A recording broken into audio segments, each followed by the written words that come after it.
اللہ اللہ اللہ اللہ اللہ اللہ اللہ۔ الحمد لله نحمده ونستعينه ونستغفره ونؤمن به ونتوكل عليه ونعوذ بالله من شرور أنفسنا ومن سيئات أعمالنا من يهده الله فلا مضل له ومن يضلله فلا هادي له ونشهد أن لا إله إلا الله وحده لا شريك له ونشهد أن سيدنا وسندنا ونبينا ومولانا محمدا عبده ورسوله صلى الله تعالى عليه وعلى آله وأصحابه أجمعين، أما بعد فأعوذ بالله من الشيطان الرجيم، بسم الله الرحمن الرحيم، والذين لا يدعون مع الله إلها آخر ولا يقتلون النفس التي حرم الله إلا بالحق ولا يزنون ومن يفعل ذلك يلقى أثاما، صدق الله مولانا العلي العظيم۔ میرے محترم بھائیوں اور دوستو، گزشتہ 3 جمعوں سے اللہ کے خاص بندوں کی صفات کا بیان چل رہا ہے۔ اب تک وہ صفات بیان کی گئی ہیں جن میں کسی کام کے کرنے کا حکم تھا۔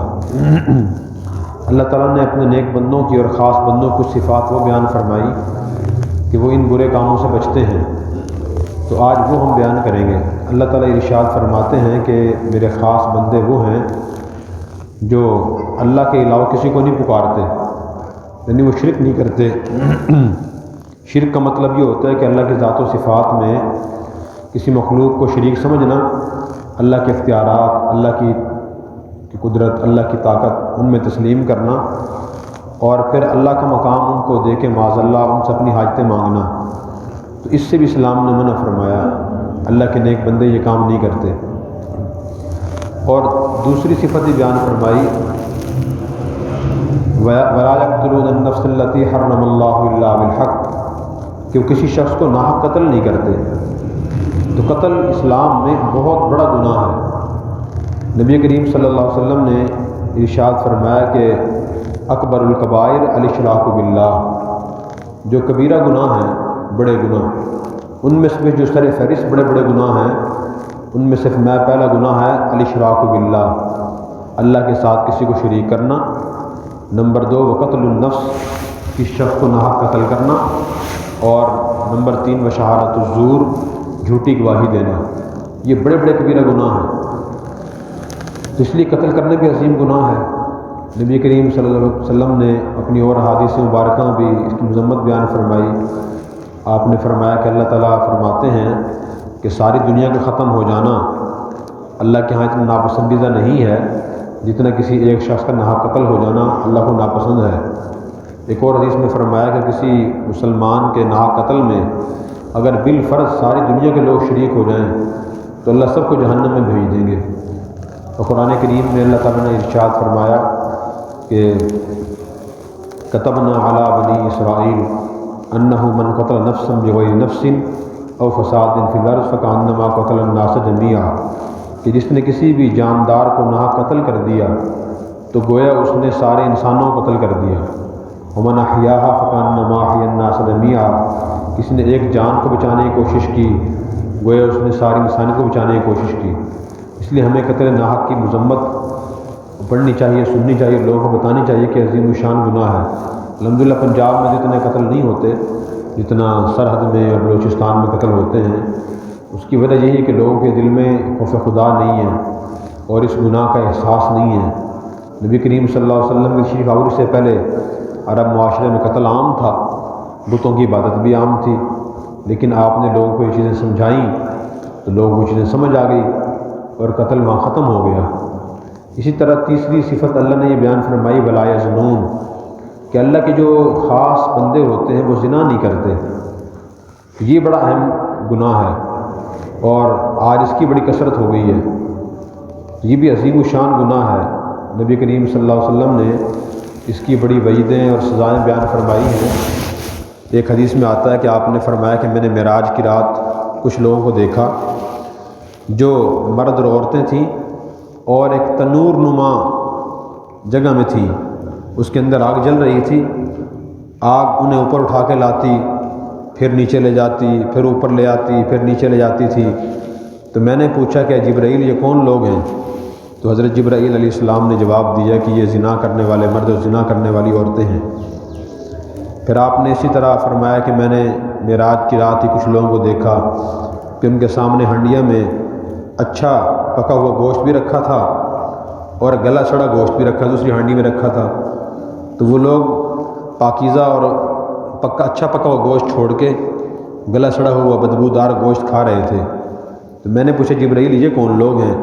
تو انہوں نے بتایا کہ یہ وہ لوگ ہیں کہ جن کے گھر میں پاک دامن بیویاں موجود تھیں اور پھر بھی یہ لوگ بدکاری کیا کرتے تھے۔ اور اسلام نے زنا کی سزا یہ بیان فرمایا کہ الزانیۃ والزانی فجلدوا کل واحد منہما 100 جلدہ ولا تأخذکم بہما رأفۃ فی دین اللہ، کہ زنا کرنے والا مرد اور زنا کرنے والی عورت کو اسلامی حکومت 100 کوڑے مارے، اگر زنا ثابت ہو جائے، کمارے ہوں وہ، ان کی سزا یہ ہے۔ اور اگر شادی شدہ ہوں، ان سے یہ زنا ثابت ہو جائے اور عدالت میں ثابت ہو جائے تو حکومت کی ذمہ داری کہ انہیں رجم کرے، یعنی سنسار کر کے ہلاک کر دے، پتھر مار کے۔ نبی کریم صلی اللہ علیہ وسلم نے اپنی زندگی مبارک میں اسی طرح کئی مرد عورتوں کو جو جن سے غلطی ہو گئی تھی سنسار کرایا انہیں۔ اس لیے گناہ بڑا شدید ہے۔ اچھا یہ گناہ انسان پہنچتا کیسے ہے اس تک؟ زنا تک انسان کیسے جتنی بھی چھائیاں برائیاں ہیں تو ان تک پہنچنے کا راستہ ہوتا ہے، تو قرآن کریم نے تفصیل سے ان راستوں سے منع کر دیا۔ ایک آیت میں فرمایا ولا تقربوا الزنا انہ کان فاحشہ وساء سبیلا، کہ تم زنا کے قریب نہ جاؤ، بے شک وہ ایک فحش کام ہے اور برا راستہ ہے۔ تو اس سے معلوم ہوا کہ جو کام زنا کے قریب لے جاتے ہیں بندہ ان سے بچنے کی کوشش کرے۔ اور وہ کون کون سے کام ہیں؟ اور نمبر 1 نظر کی حفاظت نہ کرنا۔ سورۃ النور میں اللہ تعالیٰ نے اس لیے ارشاد فرمایا قل للمؤمنین یغضوا من ابصارہم ویحفظوا فروجہم، اے نبی آپ مومن مردوں سے فرما دیجئے کہ اپنی نظریں جھکا کے رکھیں اور اپنی شرمگاہوں کی حفاظت کریں۔ 2 حکم دیے، نظر کے جھکانے کا اور اپنی عزت کی حفاظت کرنے کا۔ جو نظر کی حفاظت کرے گا بدکاری تک نہیں پہنچے گا۔ جب انسان نظر کی حفاظت نہیں کرتا تو یہ پہلا مرحلہ ہوتا ہے بدکاری کی طرف جانے کا۔ انسان کسی نامحرم عورت کو غلط نظر سے دیکھتا ہے، اس کی محبت دل میں پیدا ہوتی ہے، پھر اس سے بات کرنے کو دل کرتا ہے، پھر انسان آہستہ آہستہ قریب چلا جاتا ہے اس کے۔ تو اس لیے شرعی حکم یہ ہے کسی غیر محرم عورت کو بری نظر سے دیکھنا حرام ہے۔ جیسے شراب پینا حرام ہے، خنزیر کھانا حرام ہے۔ آج کل تو اکثر لوگوں کو پتہ ہی نہیں، راستے سے ہم گزرتے ہیں دیکھتے ہیں کہ عورت گزر رہی ہوتی ہے تو لوگ غور سے دیکھ رہے ہوتے ہیں اسے۔ تو انسان کو خود بھی خیال کرنا چاہیے، اگر مجھے کچھ آدمی دیکھ لے، دیکھنے والے سے کیا اثر لے گا؟ شرعی لحاظ سے بھی حرام ہے، اور پھر آہستہ آہستہ انسان بدکاری تک پہنچ جاتا ہے۔ قرآن کریم میں ہی اللہ تعالیٰ نے سورہ اعراف میں ابلیس کی بات نقل فرمائی۔ جب اللہ نے ابلیس کو جنت سے نکالا تو ابلیس نے کہا تھا کہ یا اللہ آپ نے مجھے آدم کی وجہ سے جنت سے نکالا ہے، مجھے مردود قرار دیا، ثم لآتینہم من بین ایدیہم ومن خلفہم وعن ایمانہم وعن شمائلہم ولا تجد اکثرہم شاکرین۔ اے اللہ میں اولاد آدم کو گمراہ کرنے کی پوری کوشش کروں گا، ان کو صحیح راستے سے ہٹانے کے لیے میں ان کے دائیں طرف سے آؤں گا، ان کے بائیں طرف سے آؤں گا، اور میں آگے سے آؤں گا اور پیچھے سے آؤں گا۔ اے اللہ آپ اکثر انسانوں کو اور مسلمانوں کو شکر گزار نہیں پائیں گے، ناشکرہ پائیں گے۔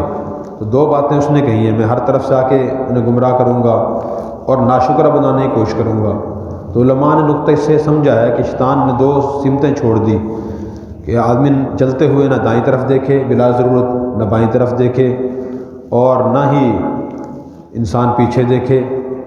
2 سمتیں رہ گئی ہیں، آگے بھی نظر اٹھا کے نہ دیکھے، ایک اوپر کی اور ایک نیچے کی۔ اگر انسان نیچے سر جھکا کے چلے گا ایسے تو پھر تو ٹھوکر لگنے کا اندیشہ ہے۔ تو صحیح طریقہ یہ ہے اور سنت طریقہ، نبی کریم صلی اللہ علیہ وسلم بھی ایسے چلتے تھے، جب آپ چلتے تو نظر جھکا کے چلتے تھے، آپ نظر نیچی ہوتی تھی، نظر اٹھی ایسے نہیں ہوتی تھی۔ تو یہ سنت طریقہ، آدمی آگے دیکھ کے چلے، نظر جھکا کے چلے، اس طرح انسان کی نظر کی حفاظت رہے گی۔ جیسے کوئی اندھیری چلتی ہے، تیز ہوا چلتی ہے تو لوگ اپنے کمروں کے دروازے بند کر دیتے ہیں، روشن دان بند کر دیتے ہیں، کھڑکیاں بند کر دیتے ہیں تاکہ مٹی اندر نہ آئے۔ مٹی اندر نہیں آتی، اگر یہ دروازے کھڑکیاں روشن دان کھلے رہیں تو مٹی اندر آ جاتی ہے۔ یہی مثال انسان کی ہے، انسان ایک کمرے کی طرح ہے اور اس کی آنکھیں، اس کے دل دماغ اور اس کے یہ کان یہ روشن دان کھڑکیوں کی طرح ہیں۔ جو آدمی اپنے کانوں کی حفاظت نہیں کرے گا، گانے سنے گا، غلط چیزیں سنے گا، اور اسی طرح نظر کی حفاظت نہیں کرے گا، عورتوں کی تصاویر دیکھے گا، ویڈیو دیکھے گا، یا دل و دماغ میں غلط خیالات لے کر آئے گا تو وہ لازماً بدکاری تک پہنچے گا۔ اس لیے اللہ تعالیٰ نے فرمایا کہ اپنے نظر کی حفاظت کریں اور جب چلیں تو نظر جھکا کے چلیں، اور عورتوں کو یہ فرمایا کہ عورتیں بھی خود کو چھپا کے رکھیں۔ اپنے گھروں میں یہ دین کی باتیں بتانا ضروری ہیں، لیکن افسوس یہ ہے کہ بہت سے لوگ ان چیزوں کو سمجھتے ہیں کہ شاید یہ مولویوں کی چیزیں ہیں، شرعی پردہ، داڑھی، ٹوپی۔ بھئی یہ مولویوں کی چیزیں نہیں ہیں، یہ قرآنی چیزیں ہیں، یہ ہمارے نبی کی بتائی ہوئی چیزیں ہیں۔ ہم احادیث میں آپ کو دکھا سکتے ہیں کہ حضور نے یہ باتیں بیان فرمائی ہیں۔ قرآن کریم کے میں آیات پڑھ کے سنا رہا ہوں آپ کو، یہ سورہ نور کی آیات ہیں۔ یہ تو ایک مسلمان معاذ اللہ یہ کہہ دے میں قرآن کو نہیں مانتا، پھر تو وہ کہہ سکتا ہے کہ میں پردے کو نہیں مانتا، میں نظر کی حفاظت کو نہیں مانتا۔ جو آدمی خود کو مسلمان کہتا ہے کہ میں مسلمان ہوں، پھر ضروری ہے کہ وہ صحیح معنی مسلمان بنے، قرآن کریم کو پڑھے، سمجھے، نئی پاک کی حدیث کو سنیں، اور جو چیزیں ان کے اندر ہیں تو انہیں صحیح تسلیم کرے کہ واقعی اللہ نے یہ باتیں فرمائی ہیں، اللہ کے نبی نے یہ باتیں فرمائی ہیں۔ اگر ہم عمل نہیں کر رہے تو ہماری کوتاہی ہے، ہمیں عمل کرنا چاہیے، یہ صحیح طریقہ ہے۔ نبی کریم صلی اللہ علیہ وسلم نے بھی اپنی حدیث مبارکہ میں پردے کی بہت تاکید فرمائی۔ اب آپ کی جو ازواج مطہرات تھیں وہ صحابہ سے پردہ کیا کرتی تھیں، جو صحابہ کرام کی بیویاں تھیں وہ حضور سے پردہ کرتی تھیں۔ بعض لوگ کہہ رہتے ہیں کہ اصل پردہ نظر کا ہوتا ہے، دل کا پردہ ہوتا ہے، اگر آنکھ میں حیا نہ ہو تو کوئی آدمی پردے میں بھی گناہ کر سکتا ہے، تو یہ بڑی غلط بات ہے۔ تو اسلام نے گناہ کے راستوں سے بچنے حکم دیا ہے، تو انسان گناہ تک ایسے ہی پہنچتا ہے۔ عورتیں بے پردگی کرتی ہیں، مرد بد نظری کرتے ہیں، پھر زنا اور بدکاری ہوتی ہے۔ تو اتنا پاکیزہ جو مہذب معاشرہ تھا صحابہ کرام کا، حضرت صلی اللہ علیہ وسلم کا، اس میں ہی پردہ تھا۔ ایک مرتبہ آپ صلی اللہ علیہ وسلم تشریف فرما تھے اور نابینا صحابی آ گئے، حضرت عبداللہ بن ام مکتوم رضی اللہ عنہ، آپ کی 2 بیویاں آپ کے ساتھ بیٹھی تھیں۔ تو وہ جب صحابی آئے تو ان عورتوں نے پردہ نہ کیا، ان کو دیکھنے لگ گئیں۔ تو حضور نے ان ازواج مطہرات سے فرمایا کہ تم نے پردہ کیوں نہیں کیا ان صحابی سے؟ تو انہوں نے عرض کیا کہ یا رسول اللہ تو نابینا ہیں، یہ تو ہمیں نہیں دیکھ رہے۔ تو آپ نے فرمایا کہ تم تو نابینا نہیں ہو، یعنی آپ نے یہ بتا دیا کہ جیسے ایک اجنبی مرد کا اجنبی عورت کو دیکھنا حرام ہے، اسی طرح ایک اجنبی عورت کا اجنبی مرد کو دیکھنا بھی حرام ہے۔ تو پھر آپ نے اس طرح کو پردے کی تلقین فرمائی۔ اس لیے اپنے گھروں میں پردے کی تلقین کرنی چاہیے کہ جتنے اسلام یہ کہتا ہے کہ جتنے بھی غیر محرم ہیں، یعنی ایسا مرد جس سے زندگی میں کبھی عورت کا نکاح ہو سکتا ہے، مثلاً چچا کا بیٹا، ماموں کا بیٹا، پھپھو کا بیٹا، خالہ کا بیٹا، جتنے ماموں زاد، خالہ زاد، پھوپھی زاد بھائی ہیں، خالو ہے، تو ان سب سے شرعی لحاظ سے پردہ ہے، اور عورت کو خود ان سے چھپانا ضروری ہے۔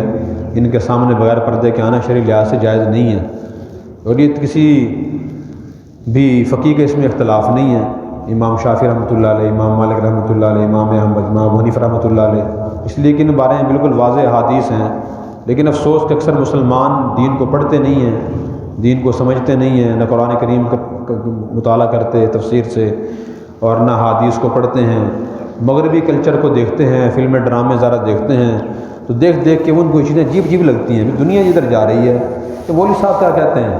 اس لیے بھائی ہمیں اپنا دین پڑھنا چاہیے تاکہ پتہ چلے کہ ہم دین صحیح کیا ہے اور ہمیں کیا کرنا چاہیے، کر کیا رہے ہیں۔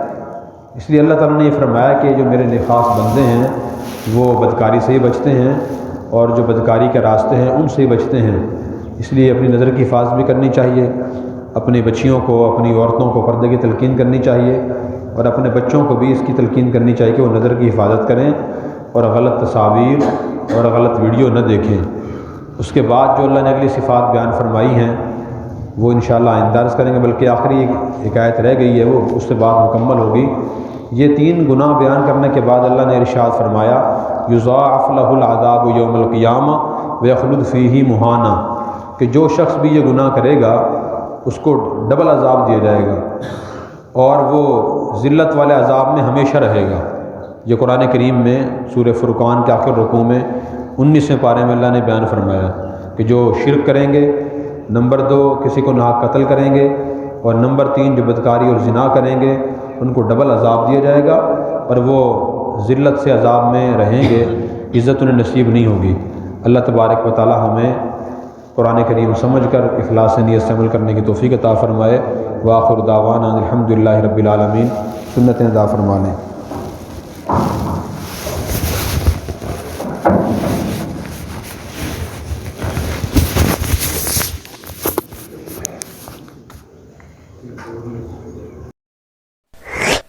اور اگر آپ نے ابھی تک ہمارا چینل سبسکرائب نہیں کیا تو فوراً سبسکرائب کیجئے، ساتھ ہی بیل آئیکن پر کلک کریں تاکہ مزید آنے والی ویڈیو ہے وہ آپ کو وقت پر ملتی رہیں۔